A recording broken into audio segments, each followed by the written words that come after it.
Party आगे भी काम करेगी। मोदी जी के नेतृत्व में देश आगे बढ़ रहा है। मोदी जी का संकल्प है इस देश की गरीबी समाप्त करना और 80,000 मकान बने। कोई गरीब व्यक्ति सोच सकता था कि मेरे सर पर पक्की छत होगी? मुझे याद है अच्छी तरीके से, मैं पहले अलीराजपुर जो ठाबो आता था, बारिश गिरेगी कि कच्चे मकान है, और कच्चे मकान गिरे तो हमारा आदिवासी 15-15, 20-20 दिन तक स्कूल में रहता था और सरकार उनको भोजन कराती थी। सच बोल रहा हूँ कि नहीं बताइए? आदिवासी का मकान गिर जाता था, जहाँ ज्यादा पानी और आंधी आया तो मकान उड़ गया। और हमारे आदिवासी भाई बेचारे 15-15, 20-20 दिन, एक महीना स्कूल में रहते थे, स्कूल बंद रहता था और कलेक्टर उनको सब्जी पूरी की व्यवस्था करता था। गलत बोल रहा हूँ? आज पक्के मकान बन रहे हैं, लोगों की आमदनी बढ़ रही, व्यापार बढ़ रहा है, स्वास्थ्य की सुविधाएं उपलब्ध हो रही। अभी मैं आ रहा था तो इतना खूबसूरत पॉलिटेक्निक कॉलेज, इतना सुंदर पॉलिटेक्निक कॉलेज बना रहे थे। ये यहाँ तो स्कूल भी नहीं थे, आज पॉलिटेक्निक कॉलेज बन रहा है, ये जिला बन गया। अलीराजपुर तो झाबुआ जिले का हिस्सा था। ये सब काम भारतीय जनता पार्टी ने किए कि नहीं किए बताइए? ये ना, ये हम अगर गांव-गांव में जाकर बताएंगे तो कोई कांग्रेस को वोट देगा क्या? और इसलिए नागर सिंह ने बहुत सही कहा कि ये लोकसभा का चुनाव बहुत बड़ा क्षेत्रफल होता है, इसमें एक व्यक्ति चुनाव नहीं लड़ सकता, हम सबको मिलकर चुनाव लड़ना पड़ेगा। अक्षय भाई ने कहा राम मंदिर, हम नारा लगाते थे, राम लला हम आएंगे, राम लला हम आएंगे। अब भैया मंदिर बना, कांग्रेस को निमंत्रण दिया, जो मंदिर निर्माण समिति है उन्होंने सोनिया जी को दिया, राहुल जी को निमंत्रण दिया, नेता प्रतिपक्ष अधीर रंजन जी को निमंत्रण दिया। बताइए, राम मंदिर के निमंत्रण को ठुकराने वाली पार्टी को वोट मांगने का अधिकार है क्या? गांव-गांव में जाकर समझाना पड़ेगा ये कि जो राम का अपमान करे उसे वोट देना चाहिए क्या? ये गांव में जाके समझाएंगे कि नहीं समझाएंगे? देखिए, हमारी पार्टी काम कर रही है, हमारी पार्टी सड़क बना रही है, हमारी पार्टी गरीबों को उज्ज्वला योजना के गैस से चूल्हे मिल रहे कि गाँव में? मिलेगी नहीं मिलेगी? किसी को फूटी कोड़ी लगी क्या? गांव-गांव में नहीं तो पहले क्या होता था, हमारे आदिवासी महिलाएं सुबह लकड़ी बीनने जाती थी 5 बजे, तो लकड़ी बीन के सिर पे रख के लाती थी और घर का चूल्हा जलाती थी। आज उज्ज्वला योजना का गैस का चूल्हा उनके घर में पहुंच गया, लकड़ी बीनने जाना पड़ता है क्या? ये प्रधानमंत्री की उपलब्धि है कि हमारी माताएं बहनें अब लकड़ी बीनने नहीं जाती। अभी इधर से आवाज आई थी कि शौचालय बनवाए, आज गांव-गांव में शौचालय बन गए। पहले मैं प्रवास करता था, शाम को हम किसी भी गांव में जाते थे, जैसे गांव में घुसते थे तो महिलाएं लाइन से बैठी रहती थी, हमारे स्कूटर को देखा, हमारी गाड़ी को देखा तो खड़ी हो गई। अब बताइए कितनी शर्म की बात है कि हम शौचालय घर में बैठे, कोई गाड़ी आई, बेचारी खड़ी हो गई। आज ये सीन हमको देखने को मिलते हैं क्या? इसलिए कि मोदी जी ने गांव-गांव में हर घर में शौचालय बना दिए। उसको महिलाओं की इज्जत भर शौचालय, महिलाओं का सम्मान, ये मोदी जी ने किया और इसलिए प्रधानमंत्री बनना चाहिए कि नहीं बनना चाहिए? अनीता जी तो सांसद बनेगी ही, और ये चुनाव मोदी जी को फिर से प्रधानमंत्री बनाने का चुनाव है। कांति भाई को तो बहुत बार देख लिया हम, कितनी बार बन गए यहाँ से विधायक, सांसद। क्या किया भैया उन्होंने बताओ? कुछ काम किया? एक आध कुछ काम गिना सकते हैं कांग्रेस के लोग? क्या किया?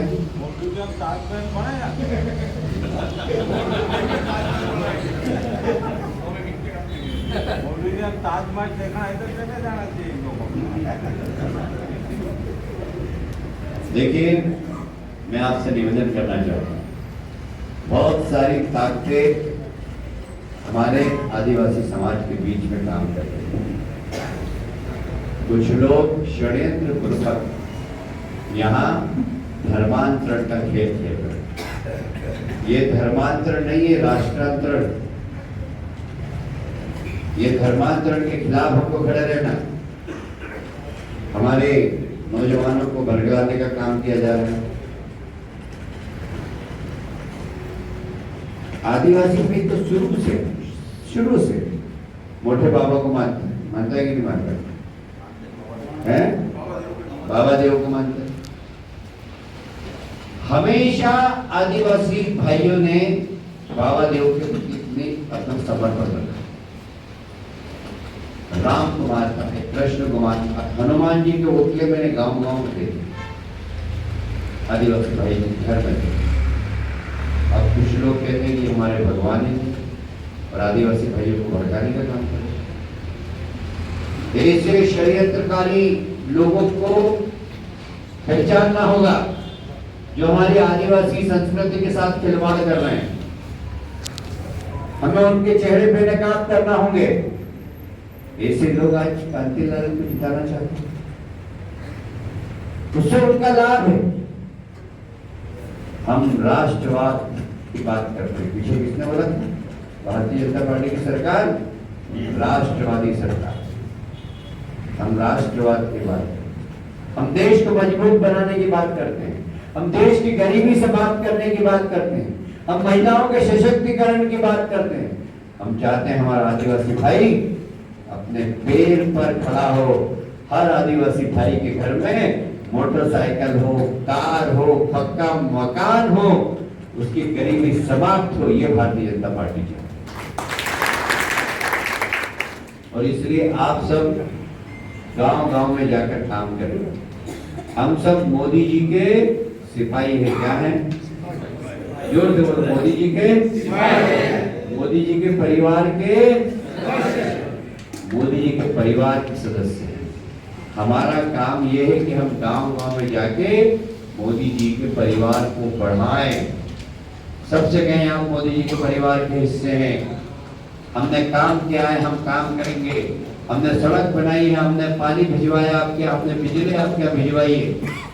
हमने बहुत सारी योजनाओं के माध्यम से हमारे अच्छे भाई कॉलेज चलाते हैं।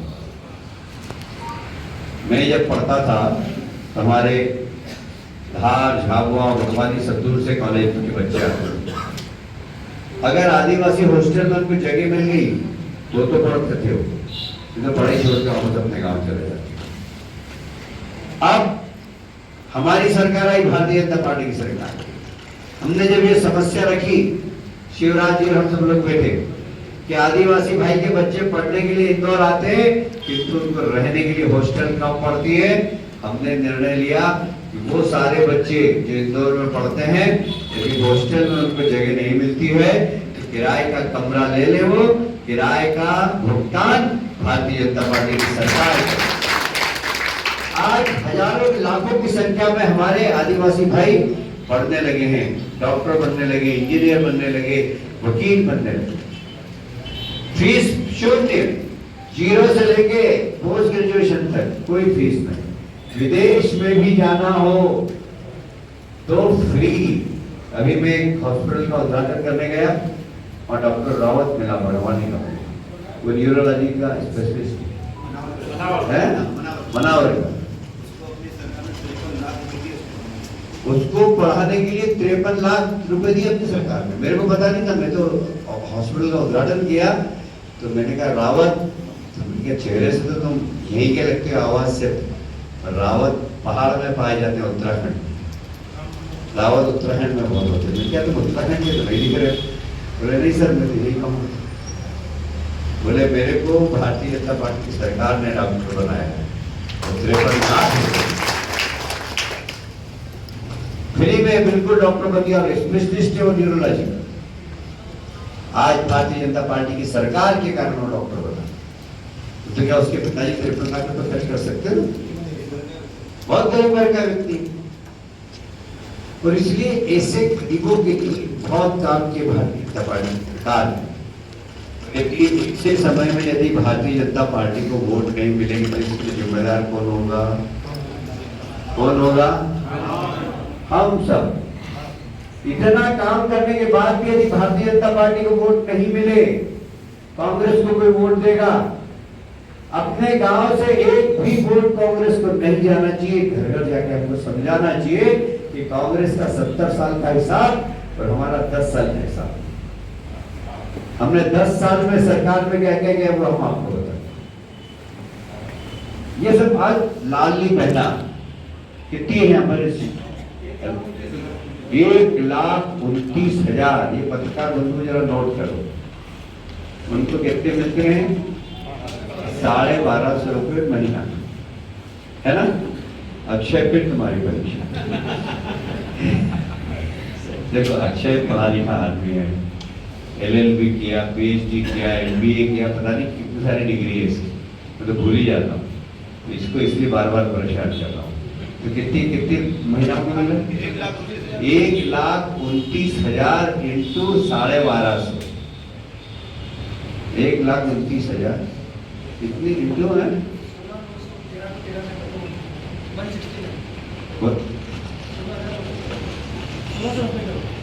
1690 करोड़ प्रति माह। प्रति माह 1690 करोड़ प्रति माह अलीराजपुर जिले में आता। बताइए वो महिला क्या करेगी जिसको पैसे मिलेंगे? बच्चे को कपड़ा लाएगी, कपड़े खरीदने कहाँ जाएगी? अलीराजपुर। उसको सामान खरीदना है, घर में बच्चों के लिए भजिए बनाना है, तो पैसा खरीदने कहाँ जाएगी? आपके यहाँ तेल खरीदने कहाँ जाएगी? यही जाएगी। ये 1600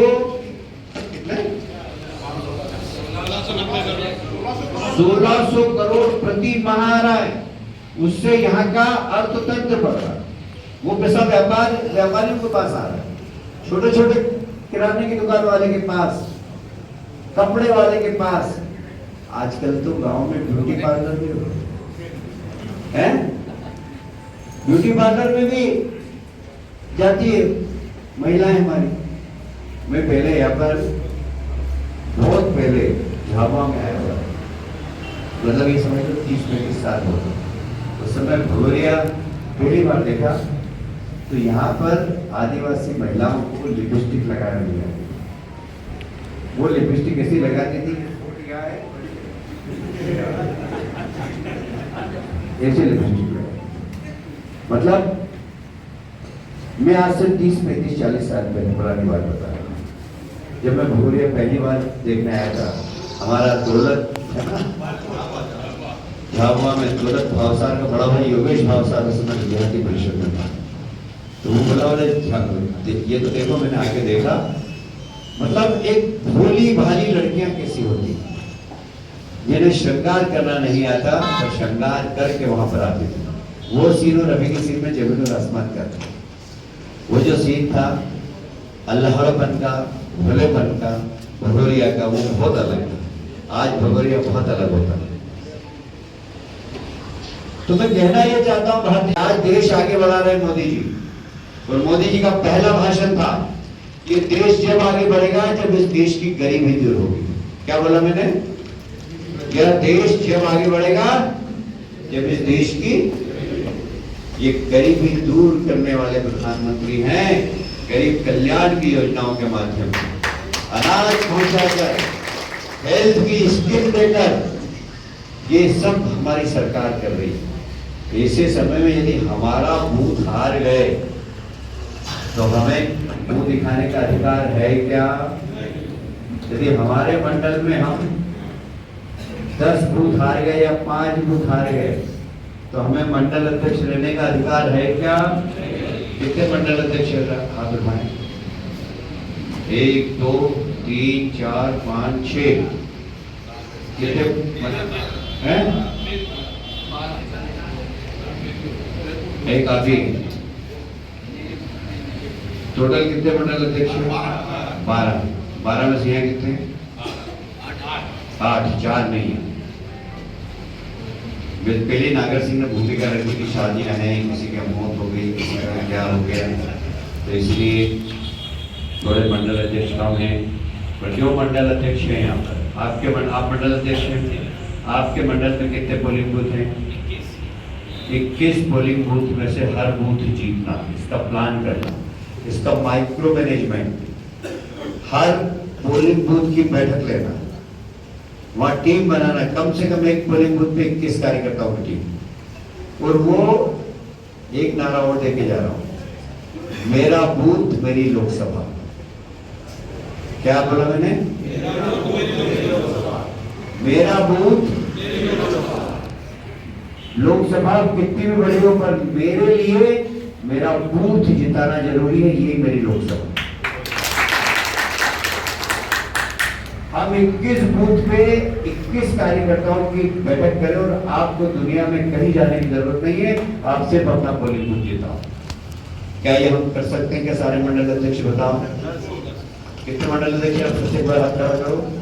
क्या आप सब मंडल अध्यक्ष ये संकल्प ले सकते हैं कि मैं एक भी मेरे पोलिंग मंडल में एक भी पोलिंग बूथ नहीं हारूंगा, सब पोलिंग बूथ जीतूंगा? ले सकते हैं? लेंगे? दोनों हाथ उठा दिए, दोनों हाथ उठा दिए सबने। हम हर पोलिंग बूथ को जीतेंगे, सब जीतेंगे ना? मैं यही निवेदन करने आया था कि मेरा बूथ मेरा बूथ तो मेरा बूथ तो वही लोकसभा है, वो हमने जीत लिया तो पूरी लोकसभा जीत जाएगी। तो सब कार्यकर्ता ऐसे संकल्प लेके उठेंगे कि हम किसी भी हालत में, कोई भी परिस्थिति हो, कितनी भी आंधी तूफान आए, कितनी भी गर्मी पड़े, हम हमारे पोलिंग बूथ को जिताएंगे, हमारे यहाँ हर पोलिंग बूथ को जीतेंगे। ये संकल्प लेंगे मेरे साथ? उठाओ दोनों हाथ ऊपर, बोले भारत माता की जय।